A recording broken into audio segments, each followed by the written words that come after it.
Cumprimento a todos com a paz do Senhor. Estamos mais uma vez em mais uma escola bíblica e queremos agradecer a Deus pela rica oportunidade de estarmos aqui mais uma vez, diretamente da Assembleia de Deus Manancial Ágape, uma igreja que cuida de você. Agradeço a Deus pela rica oportunidade de estarmos aqui mais uma vez e também mais uma vez ao nosso presidente, pastor Alexandre de Moraes.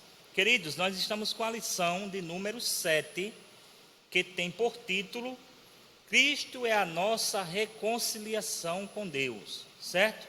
E mais uma vez eu vou pedir a você para que você pegue um lápis, caneta, ou tenha nota na tua lição aí, porque trouxemos aqui bastante versículos, algumas informações extra-bíblica, né? Existe a informação, o ensino bíblico, existe a informação extra-bíblica. Agora, o que não pode é o antibíblico. Então, trouxemos algumas informações aqui extra-bíblica para que a gente compreenda melhor a lição e o que Deus quer nos ensinar a falar conosco. Então, peço também a você que divulgue, compartilhe essa aula, esse vídeo, em nome de Jesus Cristo, e que qualquer dúvida da aula, vai lá no meu privado, que a gente está lá para sanar as dúvidas. Amém? Eu vou ler aqui o título da lição mais uma vez, o texto áureo, a verdade prática. E aí a gente vai fazer a oração, como é de costume, pedindo sabedoria e discernimento àquele que tem para dar e que sempre tem nos ajudado, não é? E somos dependentes dele, amém? Vamos lá, lição de número 7, Cristo é a nossa reconciliação com Deus. O texto áureo se encontra em Efésios capítulo 2, verso 14, diz assim: porque Ele é a nossa paz, o qual de ambos os povos, ou seja, judeus e gentio, fez um, e derribando a parede de separação que estava no meio. Verdade prática: ao morrer na cruz do Calvário, Cristo reconciliou os eleitos, desfazendo a inimizade entre Deus e os homens, né? Louvado seja Deus. Fecha os teus olhos, nós vamos fazer uma oração agora. Onde você estiver aí na sua casa, no seu trabalho, vamos pedir a Deus. Vamos lá? Senhor nosso Deus e Pai, nós queremos te louvar e te render graças por mais um dia de vida, por tudo que o Senhor tem feito por nós, ainda que nós não mereçamos. Ajuda-nos, Senhor, nesse momento, pelo teu Santo Espírito, a passar esse conteúdo e a todos aqueles que vão ouvir e ver, a receber também. Prepara os nossos corações para a tua palavra, para que tenhamos a nossa vida espiritual edificada na rocha que é Cristo. Sê conosco em nome do Pai, do Filho e do Espírito Santo. Amém. Queridos, a leitura bíblica em classe se encontra na carta de Paulo aos Efésios, no capítulo 2, do verso 14 ao 19. Se você não tem a lição, acompanha aí na tua Bíblia, Efésios capítulo 2, do verso 14 ao 19.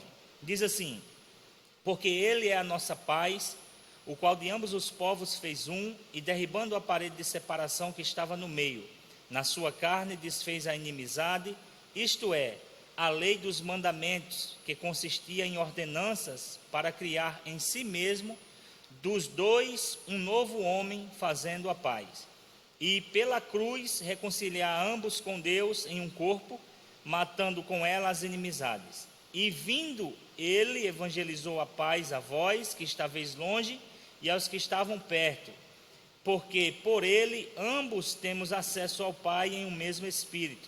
Assim que já não sois estrangeiro, nem forasteiros, mas concidadão dos santos e da família de Deus. Amém?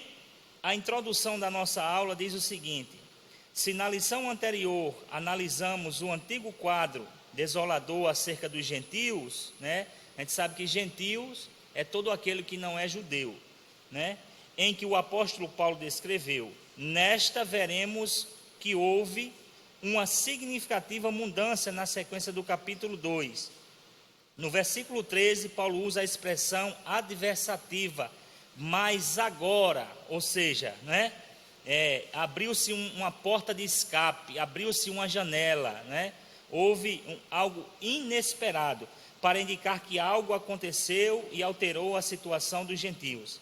Ele explica que essa mudança reposa na obra que Cristo realizou Diz assim: vós que estáveis longe, já pelo sangue de Cristo chegaste perto. Efésios 2,13. Na presente lição, estudaremos os desdobramentos dessa mudança. Então, o que é que nós vamos estudar aqui nessa lição?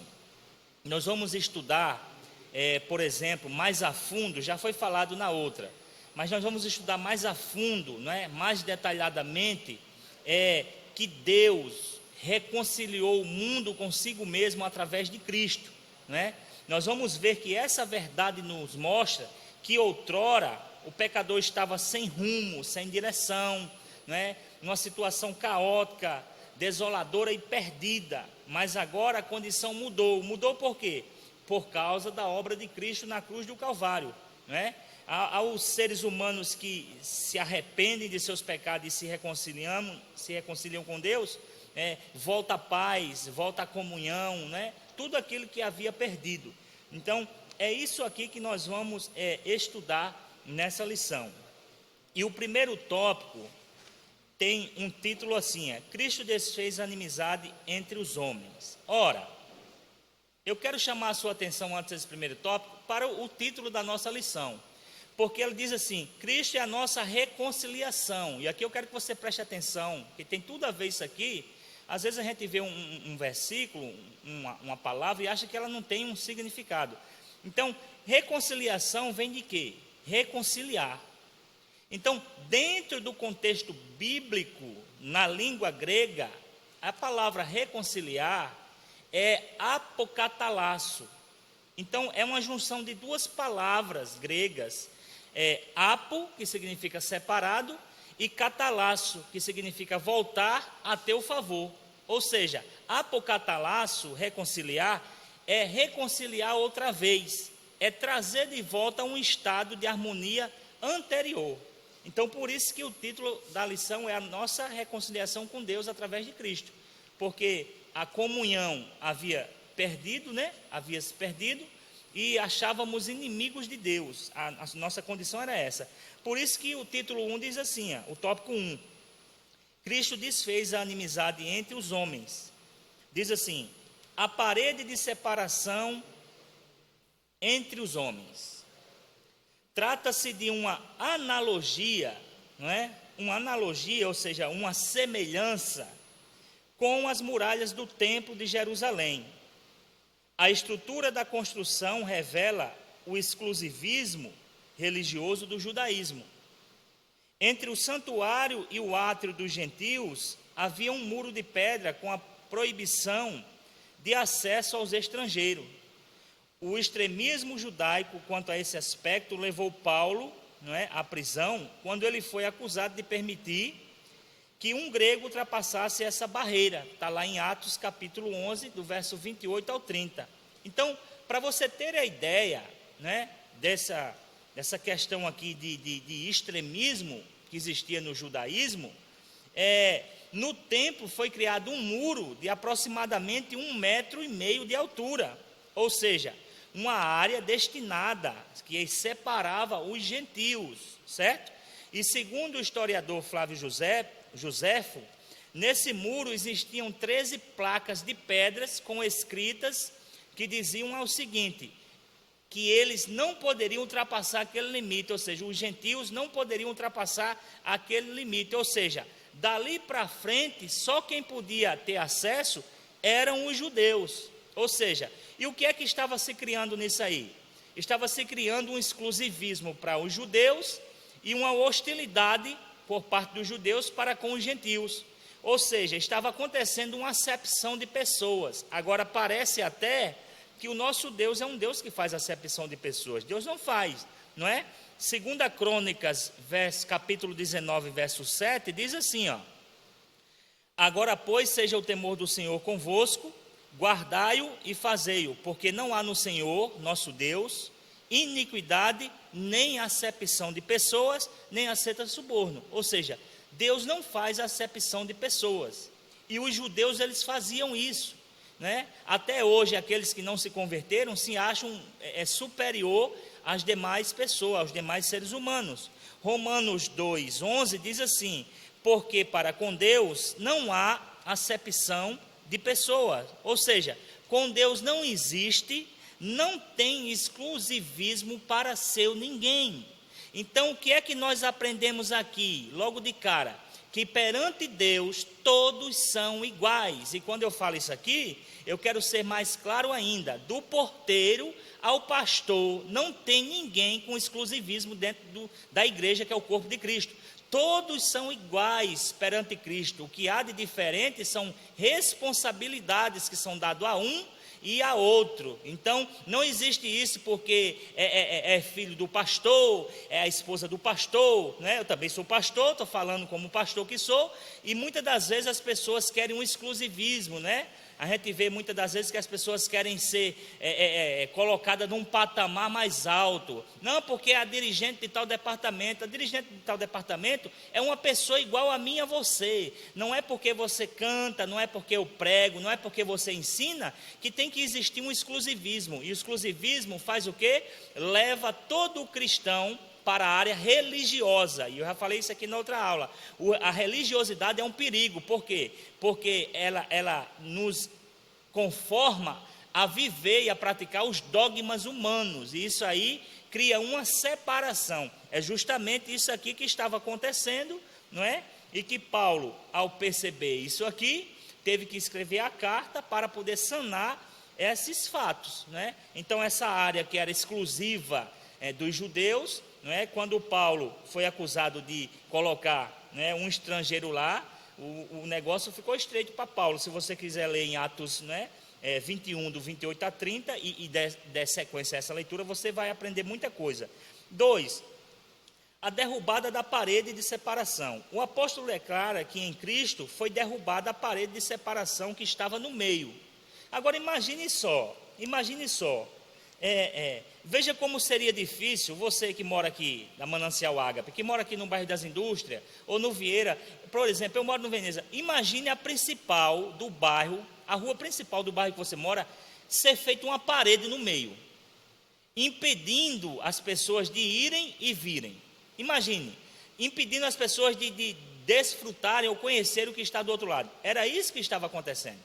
É por isso que quando nós vamos ver aqui, essa barreira era tanto literal como espiritual. Existia esse muro que limitava o acesso dos gentios e dava exclusivismo aos judeus, mas ela também era espiritual. Por quê? Porque sem conhecer a Cristo, não é?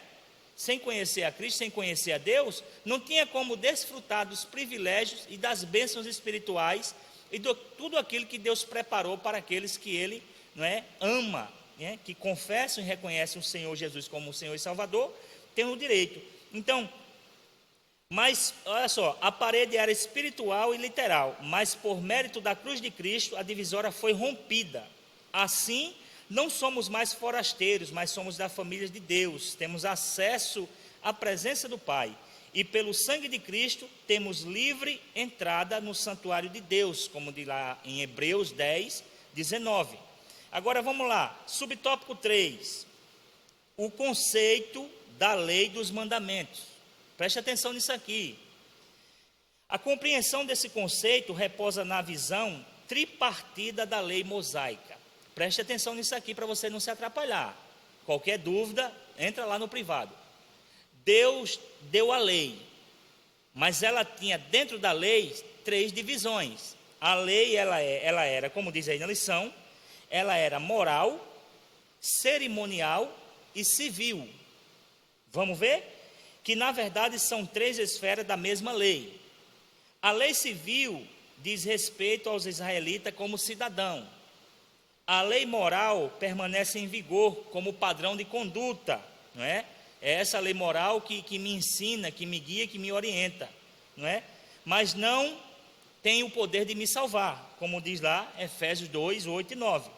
Agora, a lei cerimonial é citada como sendo, por exemplo, a circuncisão, não é? A circuncisão, os sacrifícios, o comer, o beber, as festas, a lua nova e os sábados. Então, esses ritos identificavam a posição do povo judeu diante de Deus.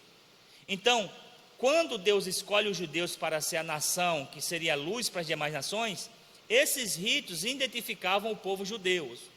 Então veja só, por que que muitas das vezes as pessoas hoje nos perguntam assim, por que vocês não guardam sábado, não é? Por que vocês, não surgem essas perguntas? A gente tem que entender o seguinte, que todas as ordenanças que estavam na lei, que eram concernentes à lei cerimonial, foram abolidas. Por exemplo, a circuncisão. Você não precisa mais hoje ser circuncidado, né? Lembra lá daquela historinha? O menino, né? Todo homem que nascesse, 8º dia, era retirado o prepúcio do órgão sexual do menino, como um símbolo, né? Da circuncisão, da aliança que Deus tinha. Não precisa isso mais hoje. É por isso que Joel, o profeta Joel, vai dizer assim, porque as pessoas quando estavam tristes ou arrependidas naquela época, rasgavam as suas vestes, se cobriam com pano de saco em cinza. Aí Joel é levantado, Joel capítulo 2, verso 13, diz assim, rasgai os vossos corações e não as vossas vestes. Por quê? A circuncisão que foi dada aos judeus apontava, era uma simbologia para a circuncisão do coração, essa que Cristo agora, depois de derrubar a parede, havia implantado pela sua morte na cruz. Então, a verdadeira circuncisão é aquela de coração, aquela que o coração é transformado, o pensamento é mudado. Então, não adianta de nada se você vive nas práticas, mas na verdade não tem um coração transformado. Não adianta fazer as coisas só por aparência. É isso que a lei queria ensinar. Então, todas essas coisas voltadas, por exemplo, o que comer, o que beber, Paulo certa vez em Romanos 14 disse assim, olha, uns acreditam que pode comer de tudo, outros acreditam que só pode comer legumes. Bom, aquele que come de tudo, não despreze o que come legumes. E o que come legumes, não se ache melhor do que aquele que come de tudo. Então, o que é que Paulo estava ensinando? Que a lei, no tocante ao cerimonial, tinha sido abolida por Cristo. Então, não importa se você acha, por exemplo, que tomar um café e no mesmo café da manhã você come um abacaxi, isso vai fazer mal a você, vai trazer algum prejuízo, como aquele que come de tudo, não importa. O que importa é você ter o seu coração, a circuncisão ser no seu coração, ser verdadeiramente voltado para as coisas de Deus, certo? 4, a revogação da lei e dos mandamentos. A eliminação das barreiras que dividiam judeus e gentios se deu pela revogação da lei e dos mandamentos. Olha aí, que consistia em ordenanças.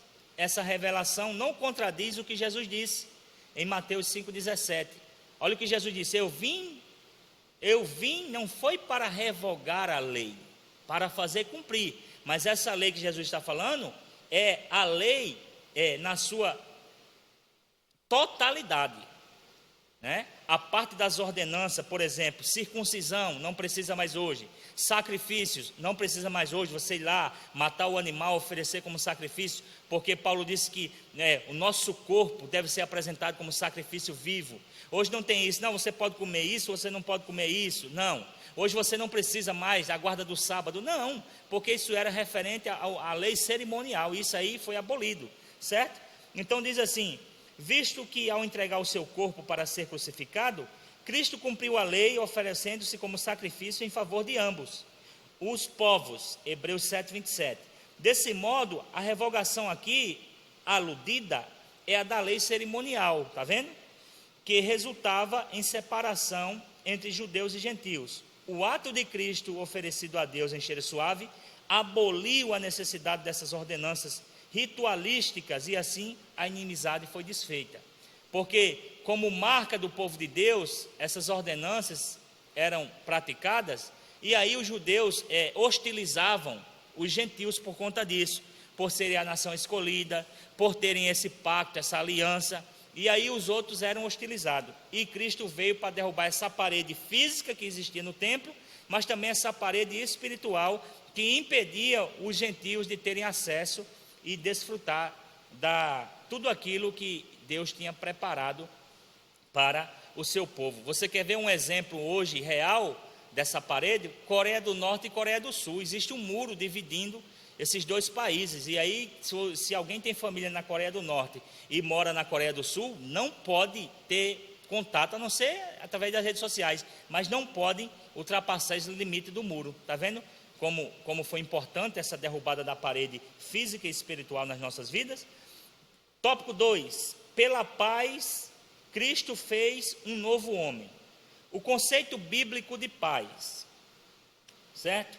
De forma geral, a paz é a descrição de boas relações, Atos 24, 2 e 3, do fim de um conflito, Lucas 14, 32, do estado de tranquilidade, 1 Reis 4, 24, e de uma qualidade espiritual, Gálatas 5, 22. Na passagem em apreço, o apóstolo ressalta a paz conferida por meio de Cristo. Então preste atenção. A paz aqui, existe aqui dois conceitos de paz. No Antigo Testamento, que é o hebraico ou judaico, né? E no grego. Esse conceito que foi descrito aqui, de boas relações, estado de tranquilidade, qualidade espiritual, é a paz do grego. No Antigo Testamento, essa paz ela é mais além, ela é mais profunda. Por quê? Porque essa paz no conceito judaico, ela não depende da ausência de guerra. Você pode estar dentro da maior guerra, mas você tem paz, porque essa paz ela é conferida por Cristo. Você pode estar dentro da maior dificuldade. Essa paz que é conferida por Cristo, do Antigo Testamento, que é mais profunda, ela é independente da ausência de perseguição, da ausência de pandemia, da ausência de calúnia. Você pode estar enfrentando a maior dificuldade da sua vida, mas você está em paz com Cristo, porque Ele é a nossa paz. Então, existem essas duas diferenças, certo? E essa paz, se você não tiver essa paz que é conferida por Cristo, ela acaba interferindo na tua qualidade espiritual, não é? Que é muito importante para a nossa caminhada. Sua morte na cruz desfez nossa amizade com Deus e com os homens, né? Nós vamos ver mais à frente. Nós éramos inimigos de Deus e existia uma separação, inimigos dos homens, não é? Então, tornando possível a reconciliação entre ambos e promovendo assim a paz. Cristo é o motivo da nossa paz, certo? Agora eu quero chamar a sua atenção, outra coisa aqui em relação à paz.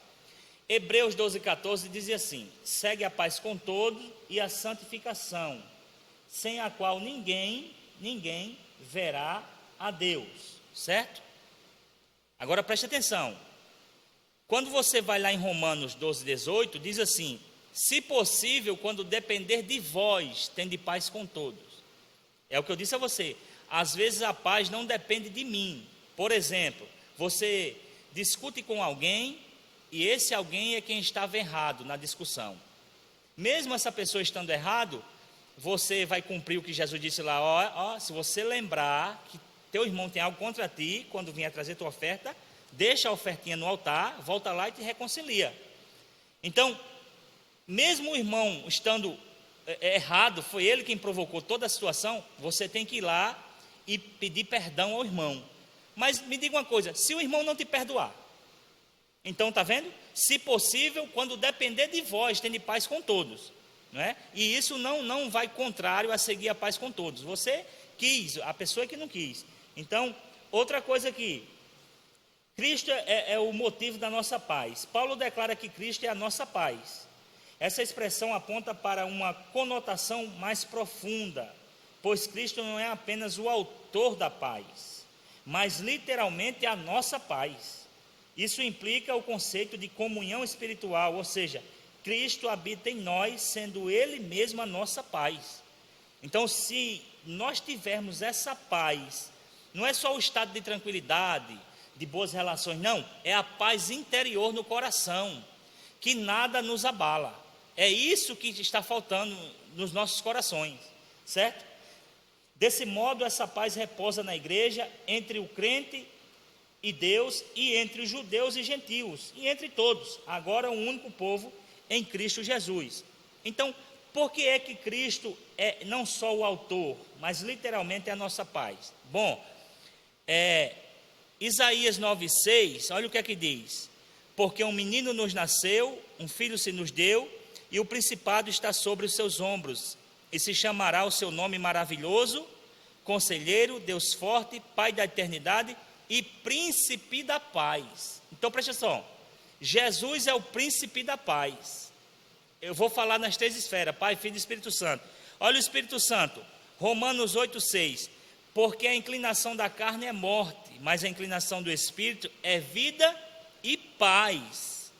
Gálatas 5,22. Mas o fruto do Espírito que é um fruto com 9 qualidades: amor, gozo, paz. Olha só, Jesus é paz, o príncipe da paz, o Espírito Santo é um espírito e paz. Agora deixa eu perguntar uma coisa: quem é Jesus? Deus. Quem é o Espírito Santo? Deus. Não é não? Então, vamos ver se Deus é um Deus de paz? 1 Coríntios 14:33a. Porque Deus não é Deus de confusão, senão de paz. Louvado seja Deus. Romanos 15:33, a parte A. E o Deus de paz seja com todos vós. 1 Tessalonicenses 5:22a. E o mesmo Deus de paz. Olha só. Filipenses 4:7. E a paz de Deus, que excede todo o entendimento, guardará os vossos corações e os vossos pensamentos em Cristo Jesus. Olha só que coisa linda.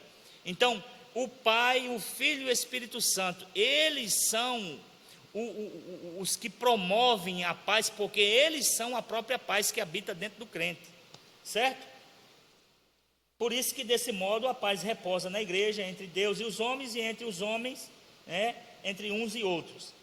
3. A nova humanidade formada pela paz.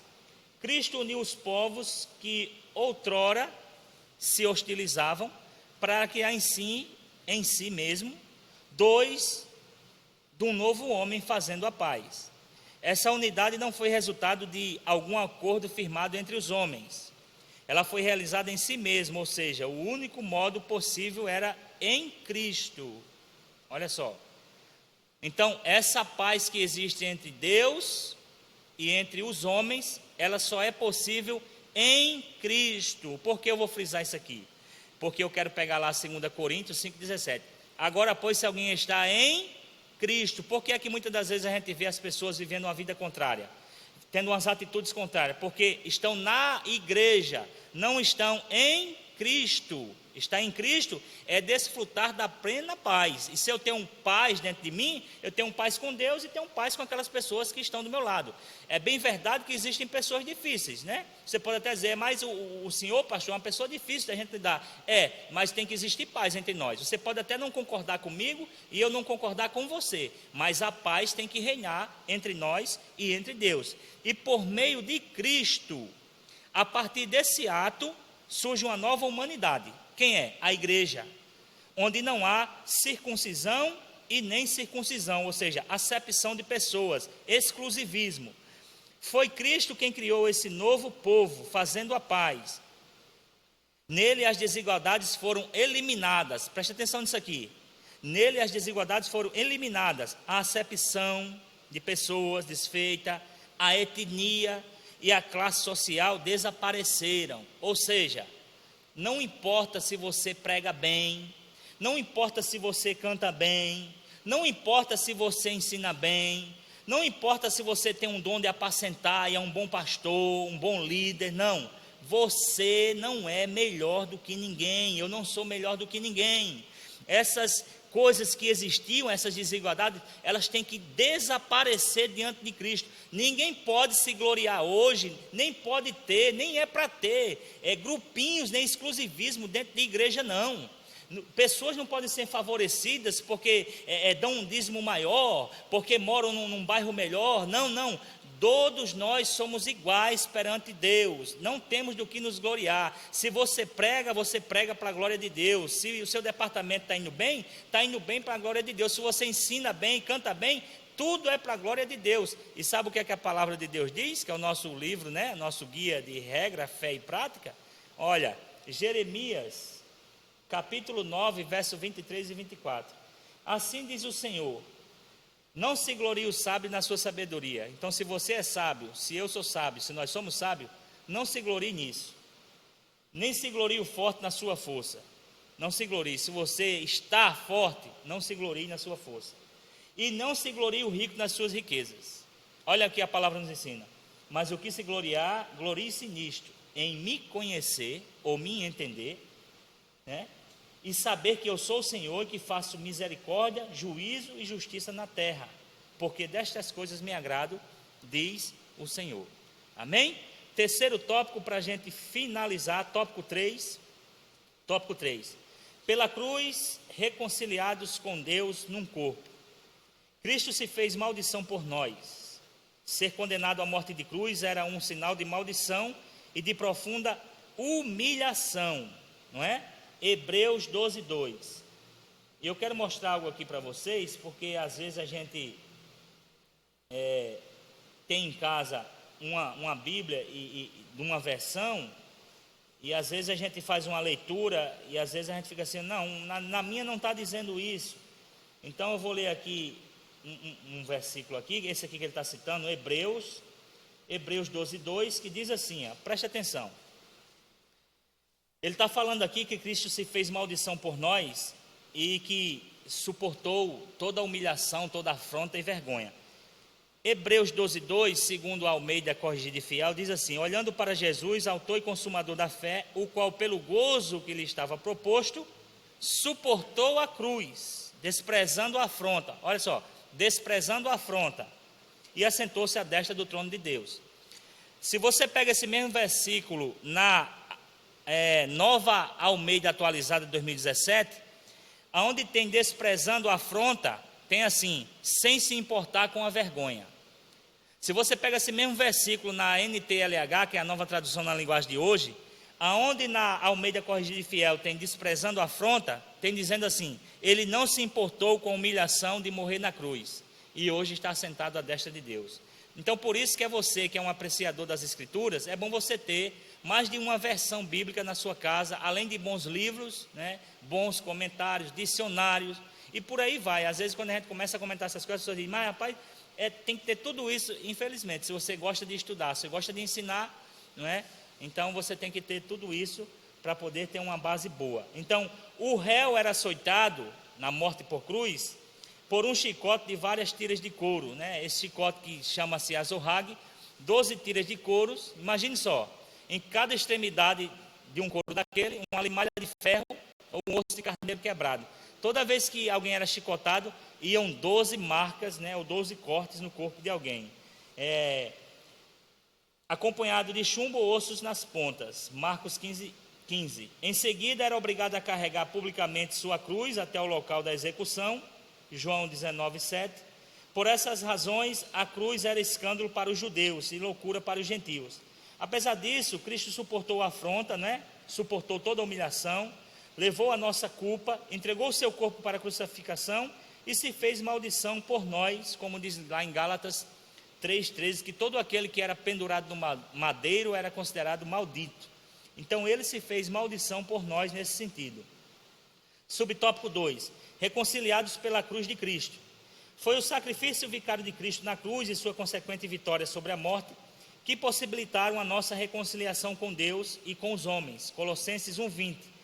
Nessa perspectiva que Cristo é a nossa paz, Efésios 2:14, que pela sua carne um novo homem foi criado fazendo paz, Efésios 2:15, e que também evangelizou a paz a vós, proclamando ao mundo as boas novas da cruz, Efésios 2:17, a mensagem da cruz apregoa a paz entre Deus e os homens, isto é, o ministério da reconciliação, que fala lá em 2 Coríntios 5, verso 18 ao 19. Reconciliados na cruz em um corpo. Aqui nós já estamos no finalzinho. O apóstolo Paulo reforça que o propósito de Cristo foi o de reconciliar ambos, judeus e gentios, com Deus em um corpo. A ênfase aqui recai sobre a inimizade, olha só, existencial na vertical, isto é, existia uma inimizade entre o homem e Deus, por conta do pecado. No versículo 14, o destaque era a inimizade horizontal, ou seja, entre os homens, né, judeus e gentios, de forma que a reconciliação deve ser duplamente compreendida. As duas inimizades foram desfeitas quando Cristo levou nossos pecados no madeiro, 1 Pedro 2, 24. A ira de Deus, que por causa dos pecados estavam sobre nós, foi cravada na cruz. Colossenses 2, o 13 e o 14. Né? Assim a reconciliação foi concretizada pela cruz, gerando um novo povo, num único corpo, ou seja, a família de Deus, a igreja de Cristo, como diz Efésios 2:19, 3:6, Efésios 4:4 e Efésios 5:23 e verso 30. E eu vou ler 2 versículos aqui, com base na reconciliação que Cristo fez, não é? Colossenses 1, do 20 ao 22, Colossenses capítulo 1, 20 ao 22. E que havendo por ele feito a paz pelo sangue da cruz, por meio dele reconciliou consigo mesmo todas as coisas, tanto as que estão na terra como as que estão nos céus, a vós também que no outro tempo ereis estranhos e inimigos no entendimento pelas vossas más obras, agora contudo vos reconciliou no corpo da sua carne pela morte, para perante ele vos apresentar santos, irrepreensíveis e inculpáveis. E Romanos 5:10 e 11, que diz assim: porque se nós, sendo inimigos, fomos reconciliados com Deus pela morte de seu Filho, muito mais, tendo sido já reconciliados, seremos salvos pela sua vida. E não somente nisto, mas também nos gloriamos em Deus, por nosso Senhor Jesus Cristo, pelo qual agora alcançamos a reconciliação. Eu costumo dizer o seguinte, que o maior benefício da cruz não foi te dar dom, né, de cantar, de pregar, né, os dons de discernimento, de revelação, não. O maior benefício da cruz não foi te fazer rico. O maior benefício da cruz não foi para que eu tivesse acesso a uma faculdade, a um diploma. O maior benefício da cruz foi que ela nos reconciliou com Deus, porque estávamos na condição de inimigos de Deus. Então vamos fazer um breve resumo aqui do tópico 1. Nós vimos que o exclusivismo religioso criou inimizade entre judeus e gentios, né? E nesse ponto vimos que Cristo fez, de uma vez só, desfez essa parede que existia espiritual e fisicamente lá no templo. No tópico 2, vimos que a partir da expiação na cruz, a paz foi proclamada de ambos os povos, não é? Judeus e gentios. Cristo fez uma nova humanidade, a igreja de Cristo. E o tópico 3, vimos que o ministério da reconciliação desfez a inimizade entre o homem, o Deus, né? E entre os homens. Essas dádivas foram possíveis por causa da cruz de Cristo. E a conclusão final da lição diz assim: em obediência ao plano divino, Cristo cumpriu as demandas da lei na cruz. Em seu sacrifício derrubou as barreiras e aboliu as ordenanças cerimoniais que serviam de divisão. Por meio da paz conquistada no madeiro, desfez a inimizade, criou uma nova humanidade e a reconciliou com Deus. A partir dela, formou um novo povo, a igreja e o corpo de Cristo. E eu termino dizendo aqui, nós já vimos e já estudamos que a nação escolhida para ser luz para as demais nações era o povo judeu. Como eles não reconheceram o Messias, não aceitaram, essa missão se estendeu para os gentios.